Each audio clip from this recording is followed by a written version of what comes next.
Hey, this is Mike. I've got the OctoBanger, the new Halloween prop control interface fired up here, and I'm going to go ahead and walk through the creation of a sample project here just for, it's going to accompany the document that I'm putting together, so I'm just going to take a little video as I do this so people can follow along.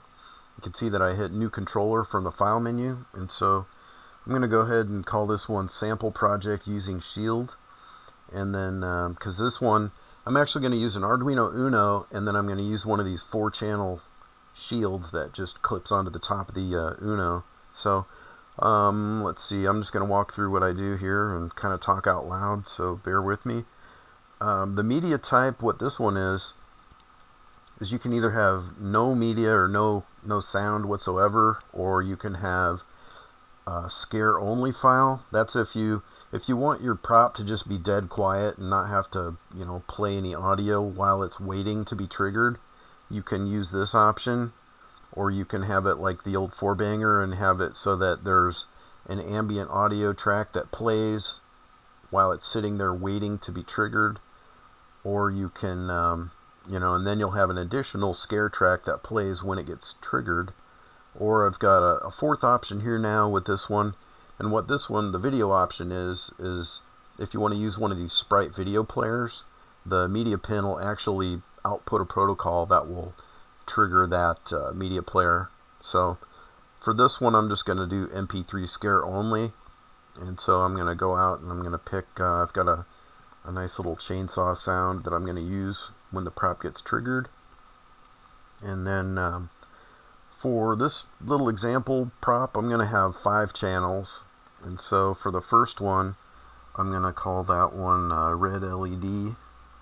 I've got a 12 volt high power LED that I'm going to use for channel 1. And then for this one, I'm just going to call this solenoid 1. And then I'm going to have another 12 volt solenoid, 2 12 volt solenoids there on different channels. And then I'm going to have a floodlight.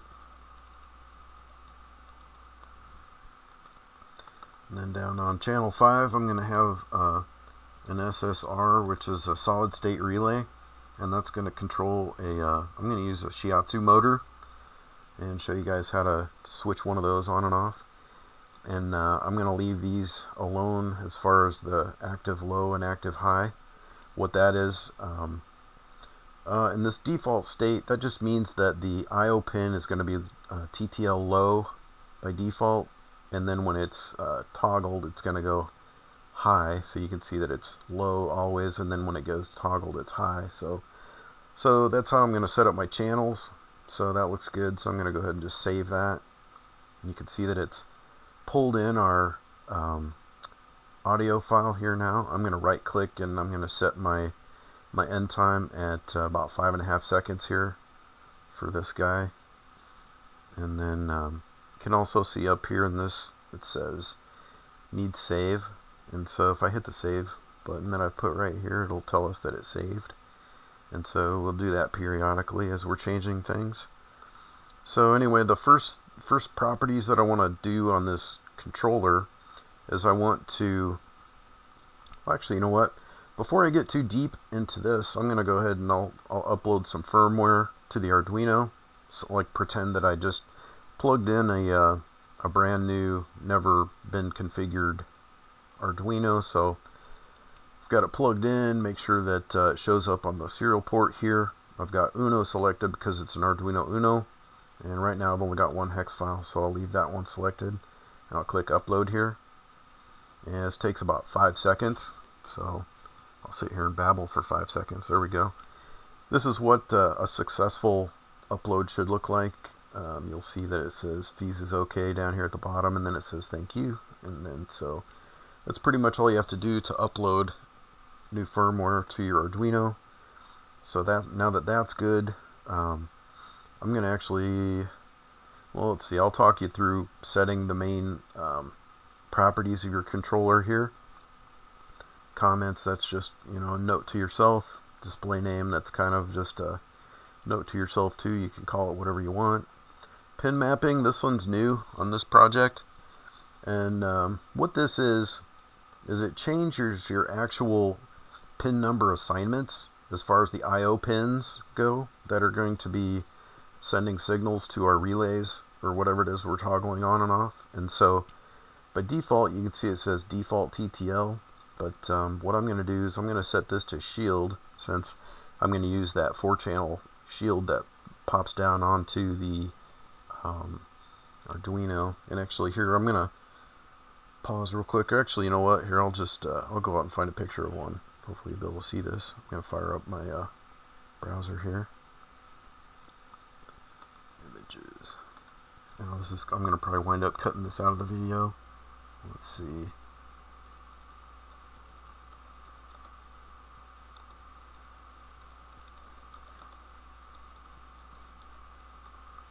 Arduino 4-channel shield. Yeah, here it is. This is the one that I'm going to use, and but you can get these, you know, from China for about, you know, $3, $3.50 or something like that. And so you just plop one of those on top of your Arduino, and it just makes it real easy to switch 12-volt devices. So I'm going to use that for my 4 12-volt devices in this example. And I'll have more of a diagram in the accompanying PDF, but I just want to show you guys a visual as far as what one I'm going to use here. So anyway, I've got that set. So that's why I set the pin mapping, and the reason why I set it to shield is that's because the TTL pins that the shield uses might be a little bit different than say if I wanted to do just 8 raw outputs, you know, in a row. So set that to shield, and then timing offset type, I'll put a little bit more in the documentation about what this is, but I found that there's a little tweak that I had to do in order to make my timing just spot on. So just leave that to default if you're using a Chinese clone Arduino Uno, and you'll be good. This one, trigger ambient level, I'm going to be using a PIR, so I'm just going to leave that to low. Again, I'll have a lot more information in the documentation about why you would want to pick different values on this one here. Boot delay seconds, I'm just going to leave that to 0, and then my in sequence delay seconds, I'm going to leave that to 15 seconds. So that's good. If you wanted to change anything on your channels, you know, you could click here and you could change whatever you want to change. Media, if you want to change, you know, what your audio file is or whatever, you can change it from this panel. And then if you wanted to upload it to your SD card, you can click there and do that. But I'm not going to do that in this video, but that's where you get to it. And then serial communication. I've got my Arduino plugged in, so I'm going to go ahead and connect to it. And you can see after you connect, it'll give you a little report about how it's currently configured. So after you set your main properties how you want them, what you're going to do first is I will transmit the configuration to the controller here. So I'll click that button, and what we did is we just uploaded these main properties right here. And so what it did is it saved that to its configuration, and then now I'm going to, and then it automatically disconnected us. So I'm going to connect again, and what that does, since it disconnects and has you reconnect, what that's doing is it's making it go through kind of like the boot up or the setup code. I won't go into a ton of detail on why it needs to do that, but since it's changing our pin configurations, that's the way I did it. So just click that to reconnect, and you can see if you would have changed any of those properties, they'll show up here now. But so anyway, that's what you do to configure your prop controller with its main properties here. So now that I've got my controller properties set, I'm going to go ahead and I'm going to make a couple events down here on the timeline. So I'm going to click this button over here to toggle into edit mode, and then I'm going to just drag my mouse in order to make a couple of events on here. So I'm just going to make a couple sample events like this. There's the floodlight. And then for my my motor, or my SSR, I'm just gonna drag that one and make that a little bit longer. So that's what my little test sequence is gonna look like, and I'll go ahead and play that.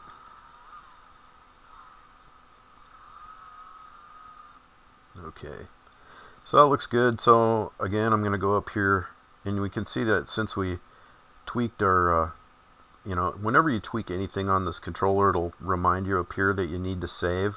So if I click that, it'll tell me that it's saved and go away there. So now I'm going to go ahead and I'm going to transmit this over to the controller by clicking that button. And you can see it doesn't disconnect us when you're just changing your stuff on here. Like say I want to make that a little bit longer.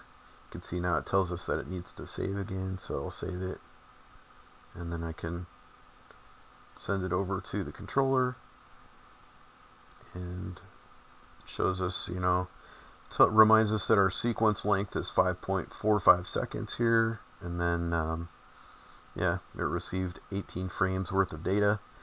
And then so now if I wanted to trigger the controller, I can do it. I relocated the trigger button right here, so I'll click that, and then now the controller would be playing the sequence.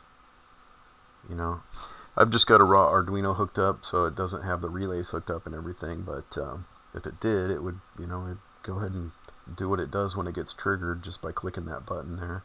So that's good for testing, you know, if you're in the stage of where you're editing a sequence and trying to get it tweaked out just perfectly. So anyway, that's just kind of a real quick overview flyby of the OctoBanger interface and what it looks like when you're creating a project and uploading it to the Arduino. So the next part of the video will be me actually wiring up and showing how I wired this sample project. So that's next.